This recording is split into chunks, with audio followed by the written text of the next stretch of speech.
Hi, I'm Beth, creator of dryitcanit.com. I like to share with you tips and tricks for dehydrating food, canning food, and also original recipes that I put together. So today I'm going to take something special and you're going to say, what? So stay tuned. I like to take leftovers and make something out of them where and when I can so that food doesn't go to waste. And today I'm going to take some leftover spaghetti sauce and I'm going to make soup out of it. Now I mentioned this to my sister and she said, you're going to make soup out of spaghetti sauce? And I said, think about it. What's in spaghetti sauce? Mine is homemade and it was made from fresh tomatoes that I canned actually it was a little over a year ago. But anyway, what's in spaghetti sauce? Typically you have tomatoes, you have onions, garlic, you have some seasonings. In my case, I have some oregano in there and some salt and some pepper. And I had some meatballs, some canned meatballs in there. Typically you're gonna have some meat with your spaghetti sauce. So we had some spaghetti last night. And I had taken my meatballs and my tomato sauce and added some fresh garlic and everything. And I have leftover spaghetti sauce. I don't know that you're even gonna be able to see this. Let's see, maybe there you can see it. So what I'm going to do is I'm going to start that with my soup. And I'm going to make a lentil soup today. So I'm going to start by adding my leftover spaghetti sauce, which really is going to become the base of my soup. So let me put this in the sink. Now, I also had some leftover chicken broth, and I know that I'm going to use at least the rest of this. I might even add some more. We'll see where we're at with it. And then I'm going to add a number of ingredients that I have from my pantry that are dehydrated.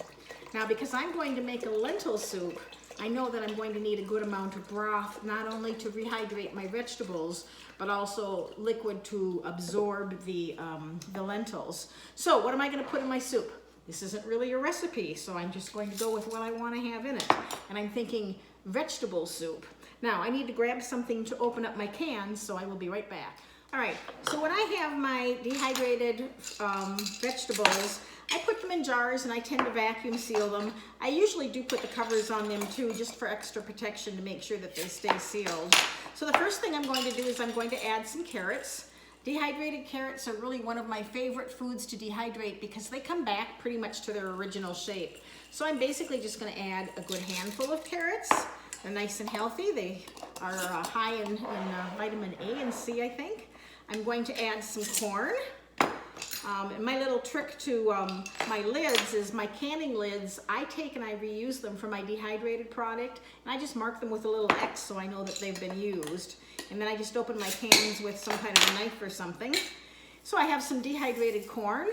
Now corn also rehydrates really well, but it does take quite a while. So, you know, putting this in something like a broth or a soup is a really good and easy way to do it, simply because I'm going to let this really slow cook or simmer probably for a good 45 minutes or so. Now, when I get done with all of these, I'm actually going to vacuum seal my jars again. I'm going to add some peas. Peas are a great staple to have on hand. I like using them for casseroles also. And let's see if I can get the cover off. They also rehydrate pretty well. You can see what the dehydrated peas are. My peas and even peas and carrots mixed, I tend to take frozen ones. Take them right out of the frozen package, put them in the dehydrator, do them at 125 degrees. I find that's really the best and easiest way to do the peas, simply because I don't have access to a lot of them, and if you buy them in the shell and take them apart, it takes a long time really to get enough peas. So frozen peas, when they're on sale, buy them and dehydrate them, it's great. I have some dehydrated celery. That's a staple that I definitely like to keep on hand. With that, a little can go a long way because, you know, one stalk dehydrates down to almost nothing. So that is something you want to keep in mind when you add celery. I find, for me anyway, sometimes adding less is more. And then I have some onions. Because we're getting ready to go on a trip soon, I don't have any fresh onions currently. If I had a fresh onion, I would have used a fresh onion, and frankly, I would have sauteed that a little bit before I added everything else. But I have my dehydrated onions. Again, it's a staple that I like to keep in the pantry. I usually have white onions and I have red onions. I do find when I dehydrate onions, It's best to do those maybe in the garage or in the basement because the, I don't know what I call it, the juice exactly, but the droplets of the onions tend to get in the house and your house kind of smells like onion for a couple of days. If you're okay with that, that's fine. Now, the other thing that I'm going to do is I'm going to add a cup of lentils. Now, lentils, I guess I should probably show you on the hand. Lentils are a grain, and they tend to come from, I think, the Middle East and maybe even Egypt. They're very, very small. If you think of maybe split peas, they're maybe half the size of a split pea. And typically they are red lentils, green lentils, or brown lentils, and I'm using brown lentils today. And I'm gonna add a cup of those. It's a half-cup measuring cup. Lentils are a high-protein legume, but it is a grain, and it is something that is really, actually really healthy. And a lot of times you can use brown lentils as a substitute really for ground hamburger. I've snuck this into things like made sloppy joes with brown lentils. If I don't tell my husband, sometimes he thinks he's eating hamburger, but they're high in protein, they're really inexpensive, they're really easy to use. The brown lentils do take a little bit longer to cook than the red or the green lentils, which are really pretty, but I just prefer the brown ones. So again, they will cook though fairly quickly in simmering water, probably about 15 or 20 minutes. Great thing to have. So let me grab some salt and pepper and a spoon and I'm gonna be right back.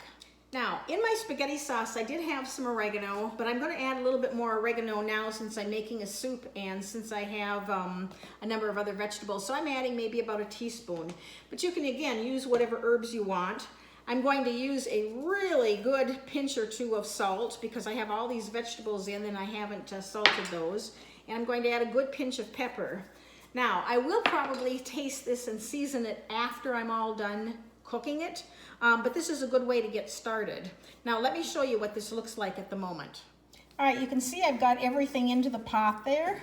I've got my lentils on top, my salt, my pepper, the corn, the carrots, and you can see that the tomato base from the spaghetti sauce really serves as my tomato. If you have vegetable soup, a lot of times you're going to have tomato in it.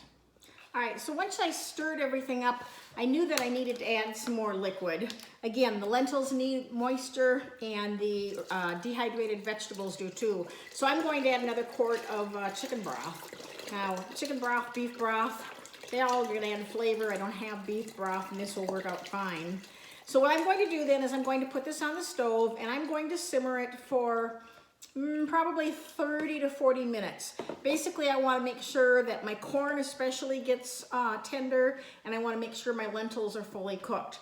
So what's going to surprise you is on the back end what I'm going to do with this, because I'm going to can some and I'm going to dehydrate some. So stay tuned. I will be back after I get this all heated and cooked. All right, my soup is done. And essentially, I've taken spaghetti sauce that would have fed us one more meal and turned it into a soup that gives me probably about 3.5 quarts here. Just found my bay leaf from the spaghetti sauce even. But this turned out really well. And what I did is I took my ingredients and I brought them up to boil, and then I simmered them until the lentils were done and until the corn was done. Took me about 23 minutes, and I timed that after it came to a boil. Soon as it came to a boil, I put a cover on it and then turned it down to simmer, so the soup was just breaking the surface, for example. Lentils, if you don't like working with lentils, then towards the end, go ahead and add rice or add noodles or whatever you want to add. But lentils are a great item to start experimenting with because it's really stocked with protein. Let me show you what this looks like. All right, so my soup is really a nice consistency. And you can see the carrots pretty much rehydrate to their original. The peas are rehydrated. The corn is rehydrated. The lentils basically are like soft little beans. You can kind of see one over on the right side on top of the carrots there. They're soft, they're delicious, and I have really almost a stew, but it's really a soup. So let's talk about how we're going to can or dehydrate this. I did taste this for seasoning and decided I don't need anything else, but certainly if you want to add more salt or pepper, this is the time to do it. Now, I started with a spaghetti sauce that had meat in it. So really I do want a can for meat times, even though I think all the meatballs and meat were gone. But I'm also using lentils, and lentils aren't USDA tested, but I think it's reasonable to prepare them in the same way you do dried beans. They're even smaller than that. So what I'm going to do is I'm going to fill pint-sized jars, and I'm going to can for 75 minutes. If I was using quarts, I would do 90 minutes. In this case, I'm also going to go ahead and dehydrate some of this. Yes, you can dehydrate many soups. This is a great one because there's no oil in it and there's really hardly any fat on it. What little bit of fat is going to be from the meat that I added in the sauce. What I'm going to do, and this is really the first time I'm dehydrating vegetables a second time, is I'm going to go ahead and can hot soup, hot jars, 2 pints of this, and then I'm going to dehydrate the rest of it. To dehydrate it, what I'm going to do is I'm going to let it come down to about room temperature, and then I'm going to put them on dehydrating trays, the same trays you would use to make fruit leather, and I'm going to dehydrate it at 135 degrees. Now technically, if you have something with meat, you really want to dehydrate at 140 degrees. But I feel comfortable doing this at 135 degrees, so that's what I'm going to do. You'll have to decide for yourself what works for you. If I had a lot of meat in this, I would go for the 140 degrees. And I will have a separate video, I think, on how to dehydrate this, but basically you're going to dehydrate it until it's dry. It's going to be crunchy. The soup is going to break into pieces, but you want to make sure that your pieces of corn and your peas in particular do get completely dry. And you'll know that in the same way that you test corn or test peas. It should be rock hard. If you smash it with a hammer or a mallet, it should be completely dry in the middle. You'll want to make sure that you condition it for 4 to 7 days to make sure the moisture is out. So again, think about what you can do with your leftovers, how you can repurpose them, how you can use ingredients from your pantry to make another meal for your family. If you liked this video, I would really appreciate you subscribing to my YouTube channel below. I'd really appreciate a thumbs up, then I know that you like these kind of videos, repurposing food, making more food. I do appreciate your watching. Thank you, and happy canning and happy dehydrating.